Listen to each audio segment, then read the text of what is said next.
you have the opportunity to opt out. So welcome to this this workshop on elevating your, let me get to the title slide, elevating your virtual presentation game. And really it's more than just about elevating the virtual presentation game. It also applies to hybrid stuff. I've learned a ton about hybrid conferences and workshops and meetings in the past year and a half. And then a lot of this stuff will also apply for in-person stuff, in-person meetings. So my goal, my outcome, what I'm hoping we get out of this is that you become aware of what's possible in these contexts, and that you're moved to act to make your, whatever you're doing, make your virtual meetings, your presentations, your lectures, whatever they are, make them better, more engaging, more interesting, and ultimately more effective. So that's the goal: create awareness and move you to action to do something about what you're doing. So that's what we're going to do. And the first part of this, there's an old adage that's called connection before content. And here's the thing is that to me, content and information are very similar. We'll get more into that later. But any kind of meeting, any kind of presentation, any kind of lecture, your people should be entering a process. And so for me, I've kind of adjusted it. Maybe it's me being ticky-tacky and wanting to create, adapt a really good term. But connection before content, connection before process is really important. Before we get anywhere, all this will be driven by you guys connecting with each other so we can communicate better. So I am going to move you guys. Let me see, let me adjust our breakout rooms. And I want to do, how many we got here? So I'm going to recreate these breakout rooms, and you've all been moved into the breakout rooms. You'll go there automatically. And what I want you to do is answer just these two things. Share your name, a little bit about yourself. But then what I want you to do is share one thing that you think makes virtual work. It's easy to bash on things, but I want you to think in terms of what makes the virtual context actually work and what makes it effective. There should be like 3 or 4 of you in each of the rooms. So if you each take a minute or so to share your name and what you think works, and I'm talking right now so that you can be thinking about what you want to share. And then we'll come back. I'll let you guys know when we're coming back, and I'm going to ask a bunch of people to share what they talked about. So that makes sense? Give me a thumbs up if that makes sense to you. All right, so here we go. All the rooms are open and you should be funneled out there.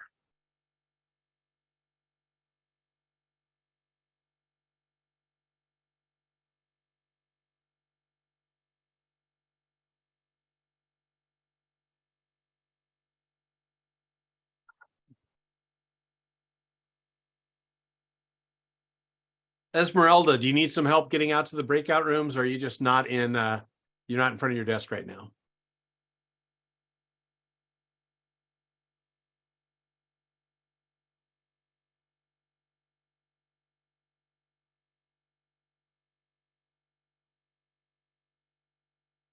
And that moves you up in the screen.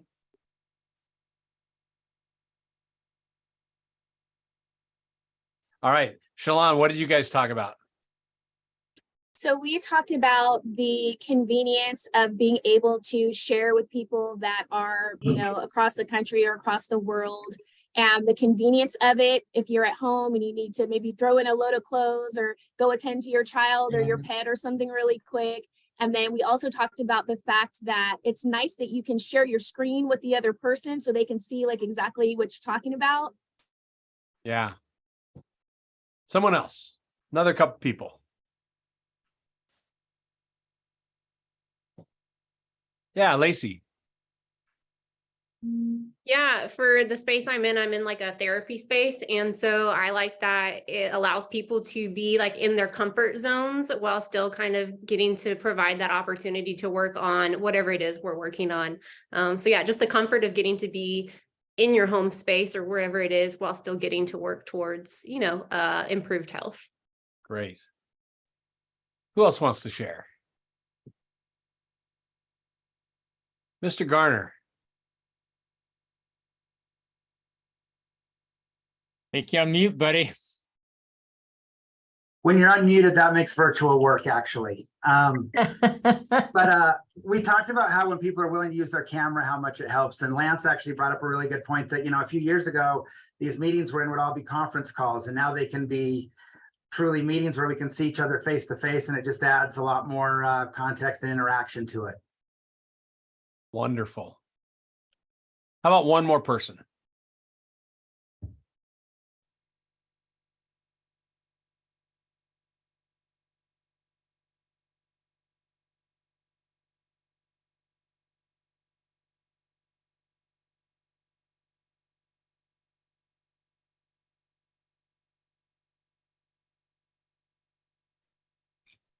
The silence is perfect for the recording, just saying. Sarah, thank you. No problem. As an introvert, I enjoyed this mode because I can have side conversations in the chat with people if they said something interesting. Right. Yeah.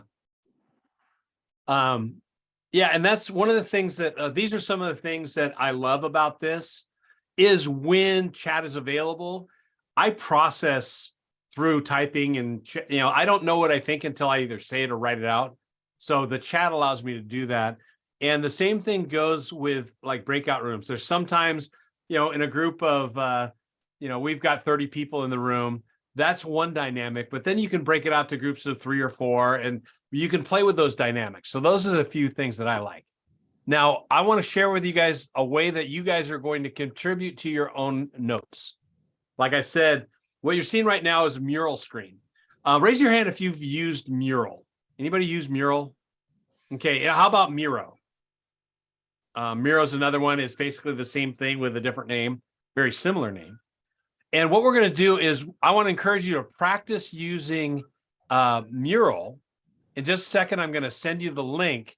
And this is how easy it is.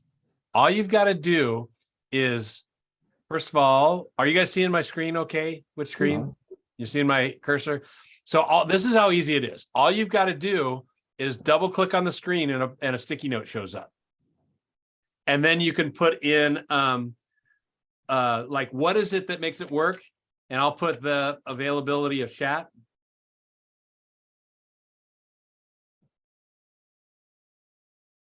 And I thank you, Grammarly. Where is it? And that's it. You're done. If you want to put another one in there, if there's more than one, you can do that. Right now, you're going to see a link show up in the chat.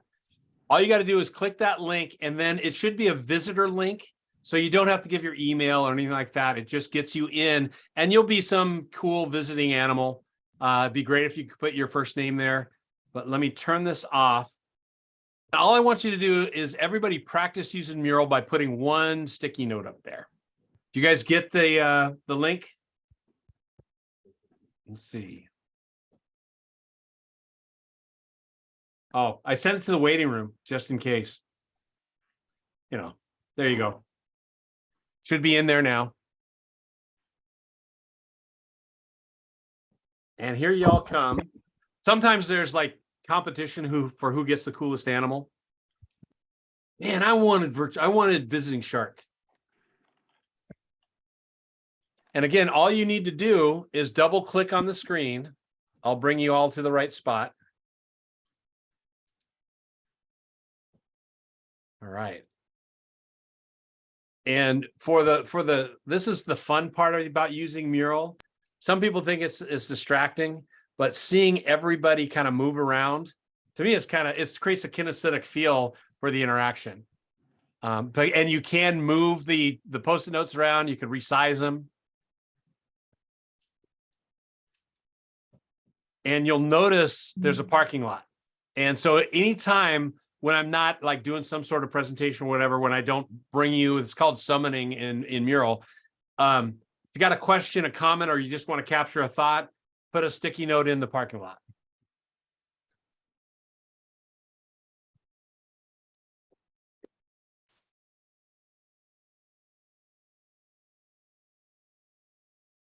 Okay, whenever my wife's involved in things, Lacey, you have her perfect visiting animal. She loves penguins. So she's upset if she can't be a penguin. I didn't exit and enter a few times to get an animal I wanted. Somebody who's done this before. Yeah. So, and we're going to use this again. You're going to capture our best thoughts. I've got all my stuff on here. So we'll stop after I'll do a little bit input. We'll do some interaction. And then I want you to capture your thoughts. More important than what I say is what it leads you to think about. And we want to capture those things because together, all of us bring in some great experience and we want to capture that stuff. So. All right. So what we're going to do is we're going to walk through design, engagement, and delivery. And those are three components that are going to make, whether it's a presentation or a meeting or a lecture or a presentation, whatever, it'll make those things go a lot better. And again, it's about virtual and hybrid, but a lot of this stuff transfers over to in-person. Let's go, and I'm going to take over, and I'm going to bring you down to design. And design, the very first thing that you should ask before you do any presentation or meeting or anything else is you need to ask yourself, why are you doing this? What's the point? And let me share a video with you guys. And shared screen, that's where we're at right now. Can you guys hear the audio okay? Before you hold a meeting or lead a presentation, whether it's in person, virtual, or hybrid, you need to ask yourself why. Why are we bringing everyone together, and will it be worth everyone's time? Having a clear reason for your gathering will help you better plan and design your interactions. Many meetings and presentations are called to transfer information or share content. This may not be the best use of everyone's time. Instead, turn the presentation or the agenda into a resource that your people can access anytime they want. Here are 6 good reasons to have a meeting or lead a presentation. Anytime you gather people together, it's a great opportunity to create connections, strengthen your team, and build a stronger community. Meetings and presentations can also be about exploring conflict, creating alignment, and finding agreement. These gatherings can also be about making decisions around complex issues. It's always valuable to get people together to explore troubleshooting, problem solving, and finding solutions. Innovation happens when we bring people together to walk through a creative process and design new things. Meetings and presentations can also be a great opportunity to inspire people and call them to action. So before you write out an agenda or plan a presentation, ask yourself why this is important and will it be worth everyone's time?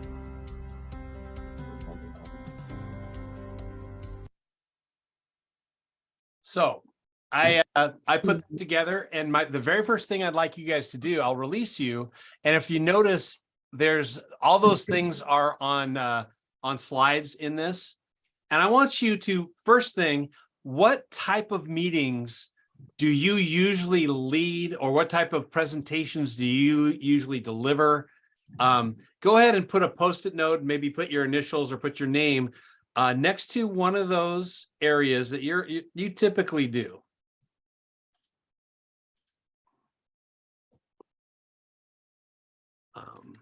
And then you'll see that there's a 7th one that I thought about that is just too close to me. Training. It's a good reason to do a presentation or a meeting around building competencies and skills and insights.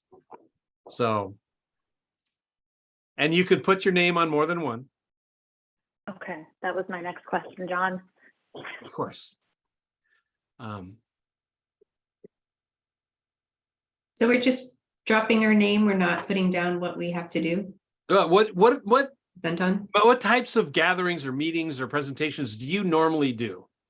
And I know for some of, like, I know in HR, it's a little bit of everything. And so that's okay. But to me, what this is about is making sure, first, why are you holding the meeting so that you're not wasting people's time? We know that synchronous meeting time, when everybody has to be online or in person at the same time, is the most expensive time. People are off task. Sometimes they're out of the office if it's an in-person or hybrid, but the idea that you're taking them all off task together. I remember when you're trying to do an all office meeting and you're wrestling with who's going to manage the phones. So you want to, if you're going to get everybody together, make sure it's a good reason.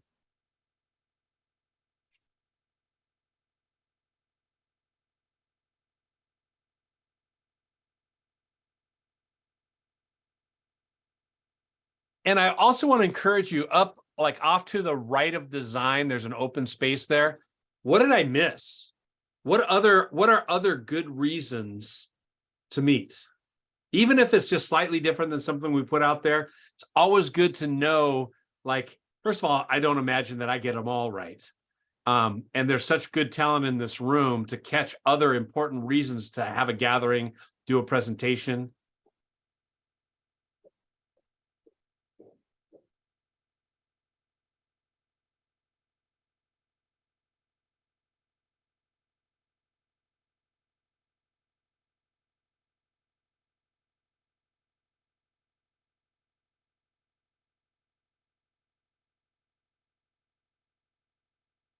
All right, another minute or so to put some more in there. And again, there's great talent in this room. So when you get this download, take a look and see who you might want to connect with down the road, with us doing similar things or doing things that you want to get into.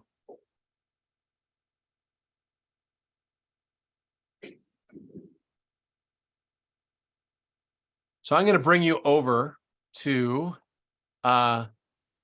a design cycle. This is just a design cycle that I use. And a lot of times people don't think about designing a meeting.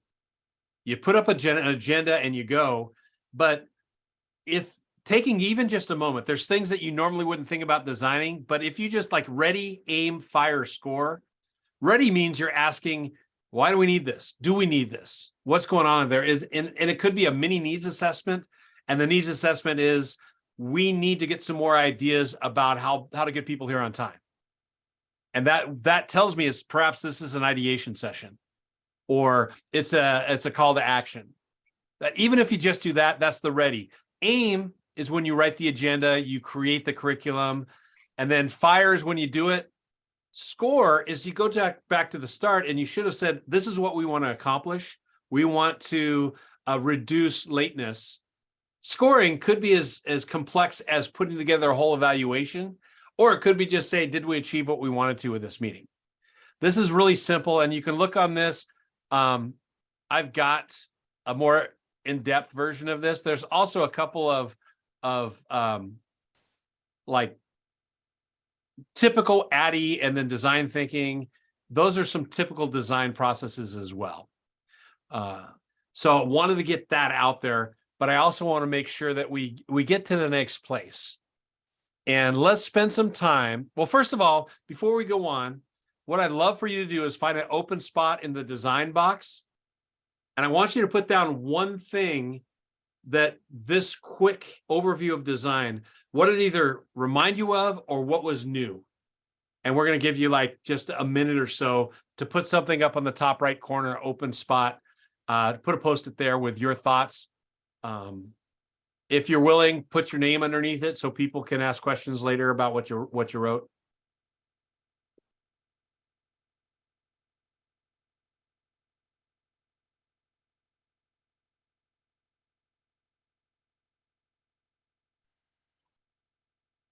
For some of you, that's like not new at all. I know I'm looking around, I see some curriculum designers who know ADDIE up and down and who understand the design thinking approach. And but for other people, you haven't thought about necessarily designing an interaction based on what you're trying to get out of it.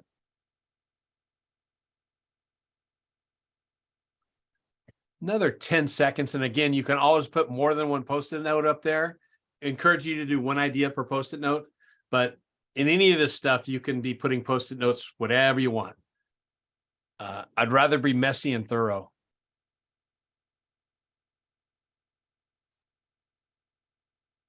So let me bring you down to the engagement box.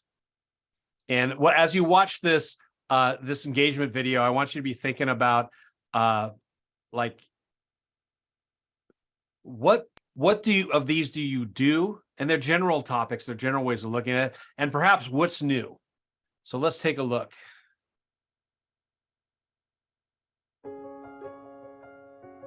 Everybody see it okay? Everybody hear it okay? Before you can engage your participants, you need to understand their perspective.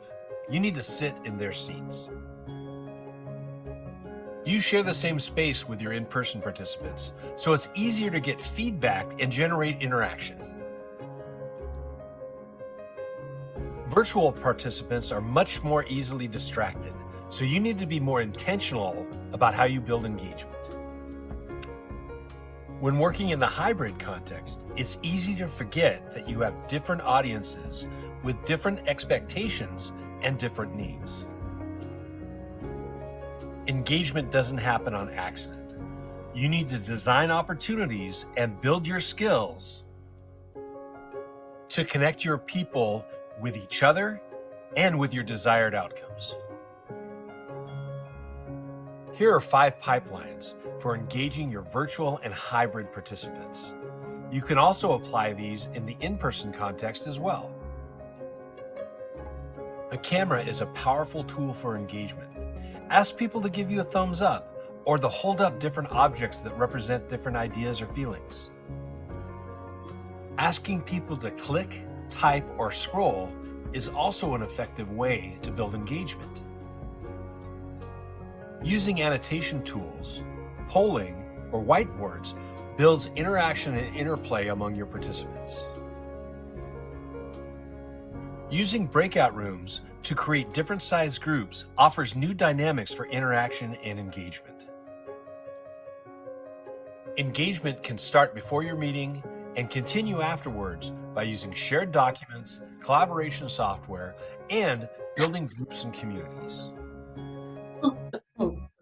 An important rule of thumb for engagement is to ask people to click, type, or talk every 3 to 5 minutes.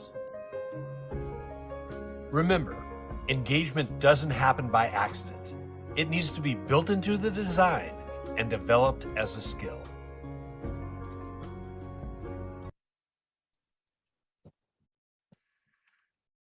So as you watch that, I'd love to hear what stands out to you from that video. And you'll notice that in this, all of them are over on the side here. So you should all be there. You're released. And I'd like to hear from you. You can put Post-it notes too, but maybe raise your hand and share 1 or 2 things that stood out to you from that video.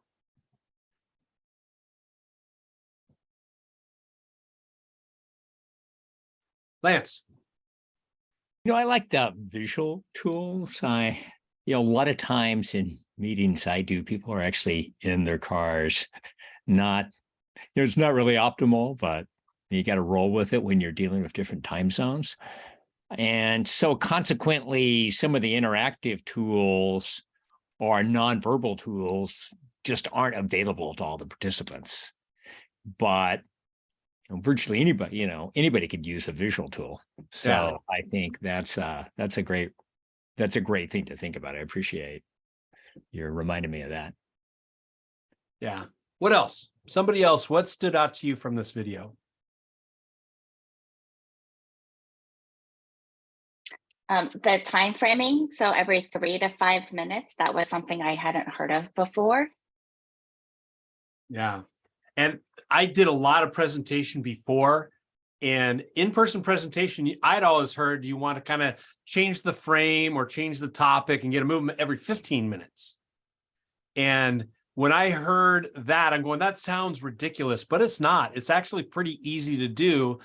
and asking them just, hey, give me a thumbs up on this, or put something in the chat, or whatever you can do that brings them back in. If you do it every 3 minutes, it keeps them here. If you do it every 5 minutes, they're starting to go to their email. So anything else? What else stands out to you guys?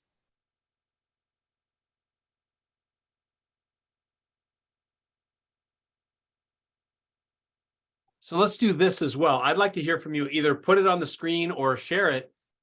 What's your favorite engagement? I call these the 5 pipelines to engagement, but what's your favorite tactic or approach to engaging virtual and hybrid audiences?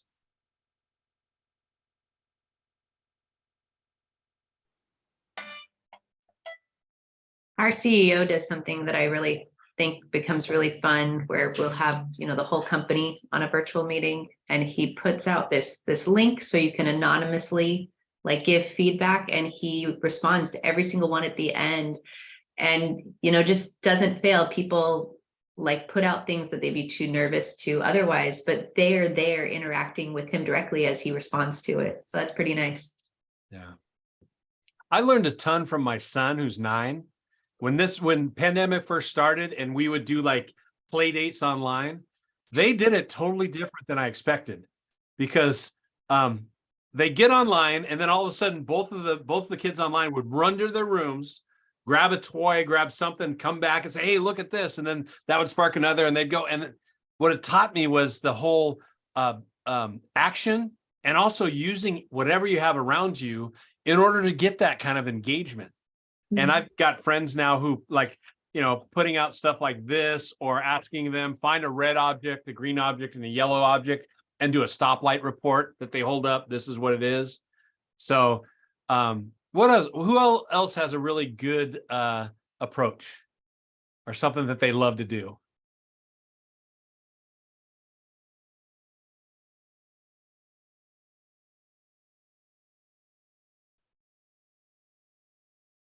Oh, Sarah, thank you for raising your hand. I've done some where we have a Google slide deck going on. And so when groups go into, they're using their own slide, but you can go and look and see what the other groups are producing. So that you're in your own breakout rooms and you're doing your own thing, but you're still collaboratively able to look at the other groups. Yeah. When you're talking about asynchronous stuff, Google does a great job. You've got Google, and also Teams have caught up with being able to keep a document open, or keep a Jamboard open, or a Google slide, or whatever those files are, so that after you're done, people can return to it and continue to add. What I like about Mural is it's got a lot of real estate, and I can lock things down so that once it's there, people can't go in and accidentally delete things. And there's some amazing tools out there, and even Zoom's polling and Whiteboard have gotten a lot better. There's some other great polling software out there. Anybody use Mentimeter? Ever heard of Mentimeter? Ever heard of a poll or voting? Okay, just checking. Mural has great voting stuff.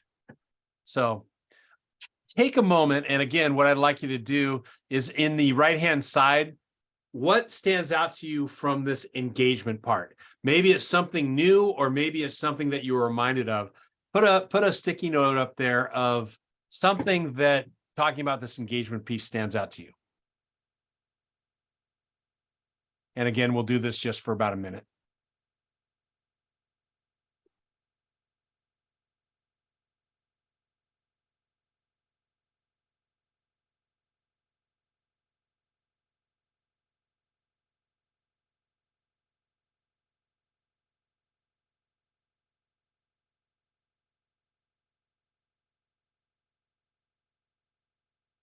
And if anybody wants to share verbally, I appreciate you putting the Post-it notes up there, but also if you want to share verbally what stands out to you.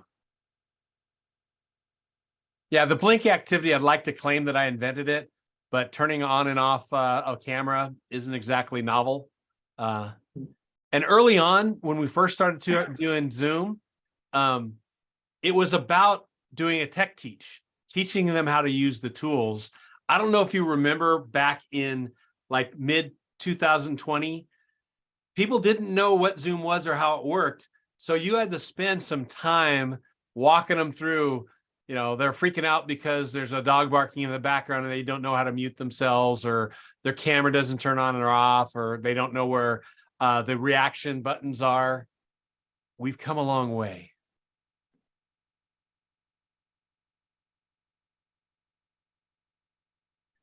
All right.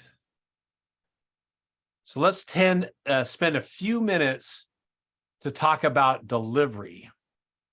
And I'm going to bring you all to the same spot here, and I've shared my screen. And again, watch the video. I'm going to ask you to add, you know, what stands out to you. I've got some slides over there that we can follow up on, but let's talk delivery.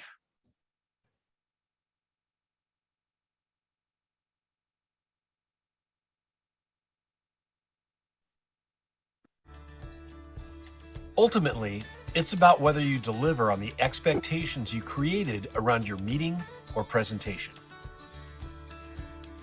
First and foremost, you need to remember your participants, their context, their needs, and their expectations.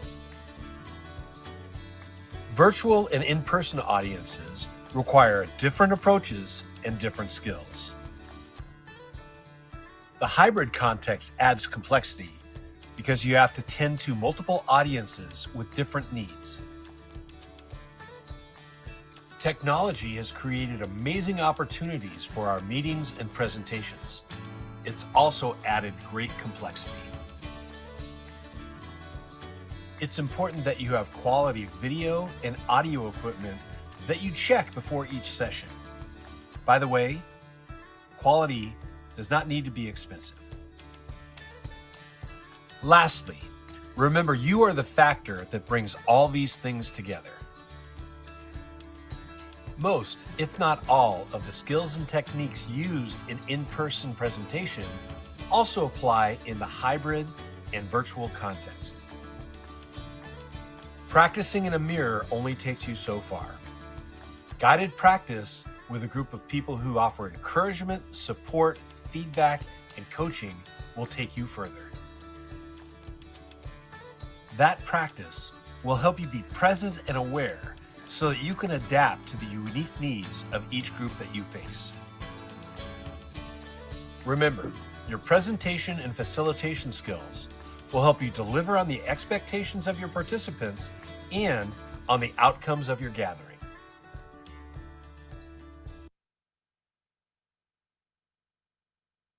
So once again, first, I just want to, like, what stands out to you from that video? And you'll see lots of open space here. What stands out from that video about delivery for you? And again, it could be something brand new. It could be something that you were reminded of, or it could be something that, like, totally different from the video that this kind of sparked your thinking around. You can piggyback off these concepts. First, Fresh Oxnard is in good standing with furniture.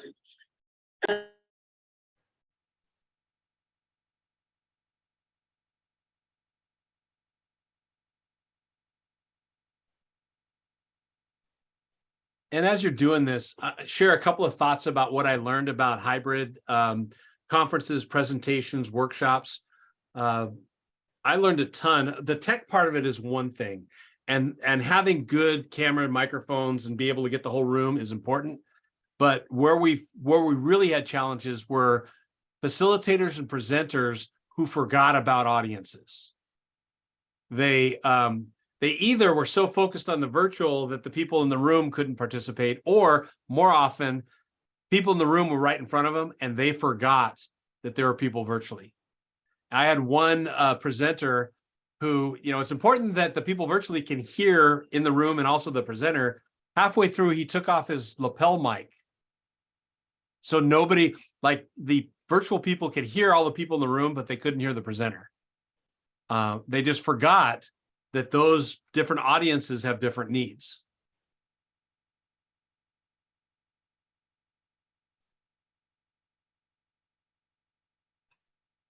And I also, as you're, again, you feel free to put Post-it notes anywhere and everywhere about what you're picking up. I want to highlight something about, yeah, we know about just visuals, not video, but visuals. And I made a really bad one, just to show what I'm talking about. And this is the really bad one. And I've gone so far as if you're going to use text on a slide, use it graphically. Because text takes them away, like they'll be reading the text rather than listening to you. And I see some of my colleagues here from long ago, we talked about Gar Reynolds' book called Presentation Zen, and he talks about that piece. And the idea, if you put all of your stuff up on the slide, what do they need you for? They can just, that's where you send them the deck that they can read. The other piece is, and raise your hand, have you ever put a spreadsheet up on a slide? Okay, and now Stephanie, you're shaking your head, but think years ago with the insurance training stuff, I happen to know that your guys' stuff included some spreadsheets. Maybe not, But not me. I didn't do it. Have you ever had to lead a workshop that included spreadsheets in your presentation? Oh, yeah. Yeah. So this is what I love, and something to think about in the design and also in the delivery. Things should be supporting but not redundant. So you should have slides that have great visuals that support what you're presenting, but that don't replicate it. You should have handouts, like if you want to do a spreadsheet, put the concept up on the slide, hand them the spreadsheet and turn it into an activity, but it's right in front of them and they're not squinting. And it's so funny because I've done that, and this was long, before I knew better. And you just see the whole group just squinting at the screen. And that gives me headaches. So, yeah. And then there's the style guide around fonts. Gar Reynolds has another book called Presentation Zen Design, that if you are designing handouts and slides and all that kind of stuff, it's really helpful for that kind of guidance. So again, want to encourage you, take a moment. And what did I miss about delivery? Or what detail could you add? And you could put them around these slides there, or just, I want to make sure that we take a minute to capture the wisdom in the room. What did I miss, or what should be added in all this? I think Lance has his hand up. Lance, go ahead. Yeah, I was going to say that I think with virtual, you really have to amp up the energy. Because it's just not the same as being face to face. And I don't mean being over the top, but you definitely want to bring a lot of energy, and particularly early on to get it started with some momentum. And a yes and to that, it would be, if possible, you might need to bring energy to the room, but use the room's energy to move it forward. Because if it depends on you, guess what people are going to do? They'll go dark. Go gopher, as we've told, turn off their screen and say, oh, Lance has got this. He's got all the energy. But if you can flip it so that, like what I'm trying to do here, first of all, I hope you're noticing that I've modeled almost everything that I've talked about. And the ability to, like when I say go click or put a Post-it note, that engages your energy. Even though the volume of the room goes down, the activity of the room goes up. And I do think that it's different. I've done some work on Zoom fatigue, and a big piece of Zoom fatigue is not moving. If we did this for over an hour, I've got another kind of outside app that I use called Flippity. Anybody use Flippity before? Flippity is fun. I created a wheel of movement. So you spin the wheel and it'll land on walk around your chair 3 times, or do 10 jumping jacks, or touch your toes, and it just creates that opportunity for movement. Because there's an old saying that says, there it is, the brain can only absorb what the butt can endure. That's good.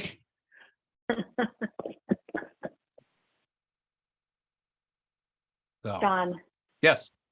I'm thinking about all this stuff and you were talking about practice in that video. And something that I thought of too is I feel like I get constant feedback because my camera's always on. So I can tell, I try to put myself off to the side because I don't want to get caught staring at myself all day, because I don't mean to do that, but sometimes that's just how your eyes do it.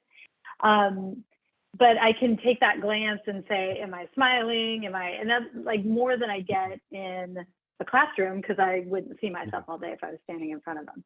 So I think that's good sometimes, but also Zoom fatigue, like you said, I don't want to look at myself all day. Well, either, so. that goes towards Zoom fatigue as well, is that we get like the mirror fatigue from looking at ourselves all day, and that brings the energy down. The other piece is like knowing how big your face should be. Most of the time when we're up like this, that simulates like really uncomfortable elevator time when a person is just in your space and you're staring at them. Intimacy is like 6 to 10 inches, 12 inches. That's intimate relationships that you hold with only certain people. And yet you go for an hour, you know, I feel like I look at Lance and he's like, his head is right there in my face. And it's like, we're close, but not that close. What? Yeah, thank you. Yeah. For hybrid meetings, one of your pictures there was a really great example of how like you have to give the people who are virtual the same physical presence as the other people. Just having them on a little speaker, they're going to be forgotten. Just having them on the side as a list of participants on the screen, they're going to be forgotten. So that one, there was a picture somewhere you have where there's a big monitor that shows everybody's face. And so they just feel like part of the room. It's hard to do though if you don't have a room with a big monitor. Right. Well, what we're doing, I'm doing a conference. It's probably going to be 150, 200 people, and we're doing it hybrid. So I'm going to bring in multiple projectors. One of the things that'll help facilitators remember there's another crowd there is putting the gallery view up on screens.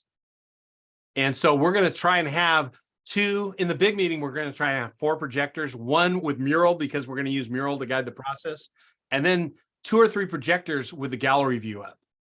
And what that does is both reminds the facilitator and people in the room that there's others that are there. Mm-hmm. Now, the bigger challenge, a really huge challenge, is everybody online has their own microphone and their own camera. In the room, if you don't have multiple cameras and multiple microphones, it's hard for people in the room to be seen and heard by everybody. So that's the other challenge. The tech challenge is covering those things, but the bigger challenge is having whoever the facilitator or presenter is design the meeting with hybrid in mind.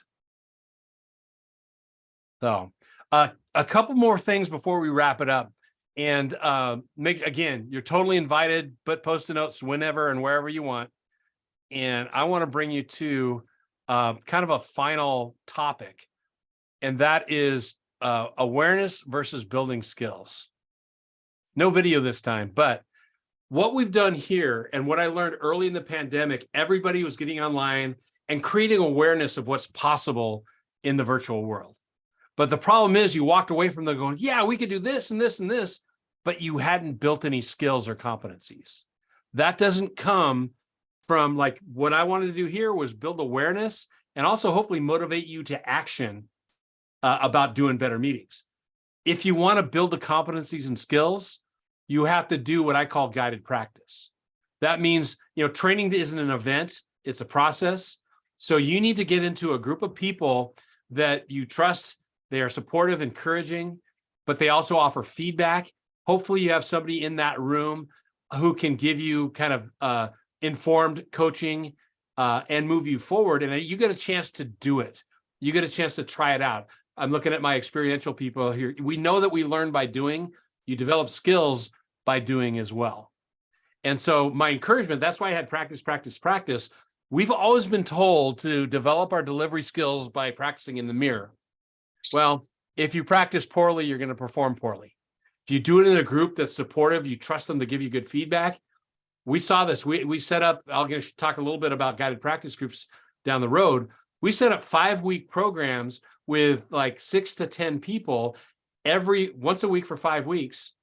And everybody got a chance to try out something new, to give, and by experiencing other people's programs, they developed skills, but they also realized that community was really important as well.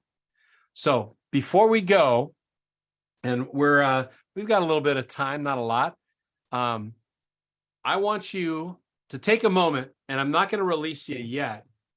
Just take 1 minute, and I want you to think about this question. What has become clear to you in the last 53 minutes? And just first think about it. And it could be something brand new. This comes from Emerson, used to greet people on the street with what has become clear to you since last we met. That's not a question you can just walk by.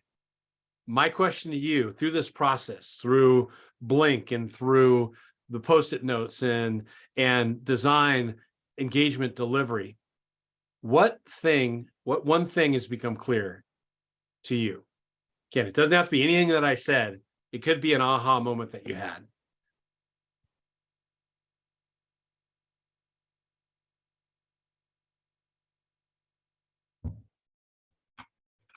So go ahead, and I want you to put Post-it notes up there. The great part about this is your aha moment, your clarity might speak to somebody else in the room.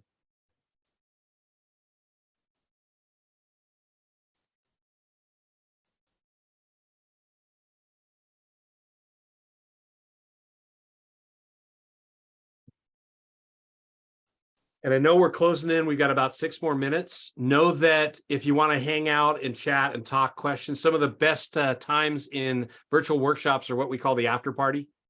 And I'll stay on, keep it open. We can chat about whatever you want. If you've got information for me of where I got it wrong or where I perhaps committed heresy or whatever, I'd love to hear that. Or whatever sticks out to you. But right now, post a note, what became clear?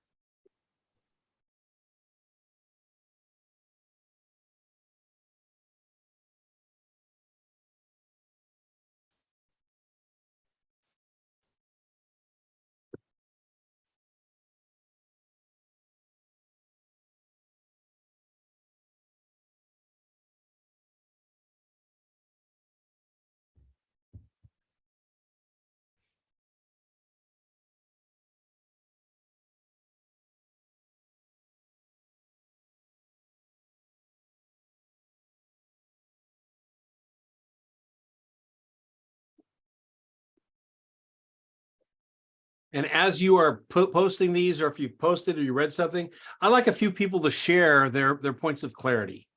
What became clear to you through this process?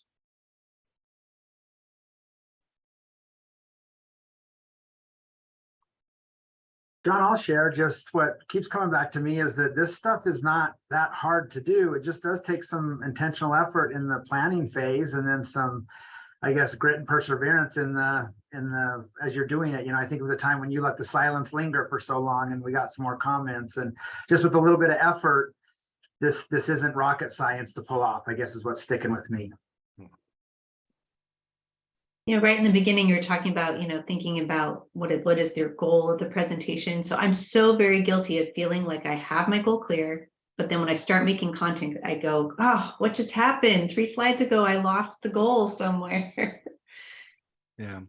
So when I do the big design cycle for presentations or curriculum or things like that, I always design the evaluation before I start building the course.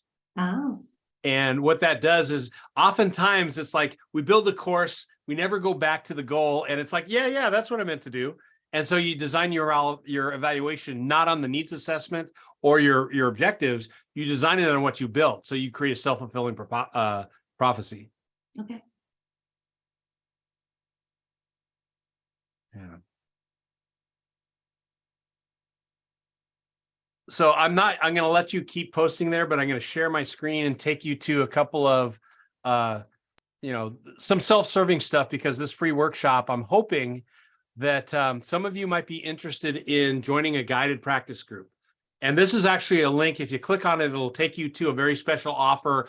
I'd love to form some groups at the end of February where we take 5 weeks and actually work on competencies and skills for all this.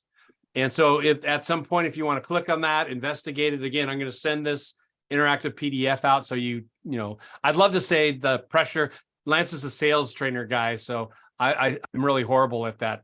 But hey, this only lasts for now. Click on this link. It's going to be up there for a while. And we found at the beginning of the pandemic, I had some of the world-class facilitators who freaked out about doing this stuff. And we got them into, I showed them what's possible, and that got their freak out a little bit down. But when we got into the guided practice group, they created so many great interactions, and they're experiential people. So they created these really dynamic approaches to virtual. And partially because they can get in there, they tried out, they got good feedback, they adapted it, they came back 2 weeks later and they tried it again. So this whole concept of guided practice, you've heard of the 10,000 hours. Well, you don't hear the whole story. It's not any kind of practice for 10,000 hours. It's guided practice where you get feedback from people who care about you. And so we won't get 10,000 hours, but you'll go start doing that, going down that road of whatever's next for you. And with that, I want to thank you all for being here. I'm going to send out probably as early as this afternoon. I'll send out to everybody who's registered an interactive PDF. So, but I'm going to stay on. And if you've got questions, comments, concerns, let's chat. And I know, but it's the top of the hour and people have the rest of their lives to do. So thank you for being here. I hope this was helpful. And I hope you got at least one thing that you can take away and that you can apply. So thank you. And I'll stop the recording now.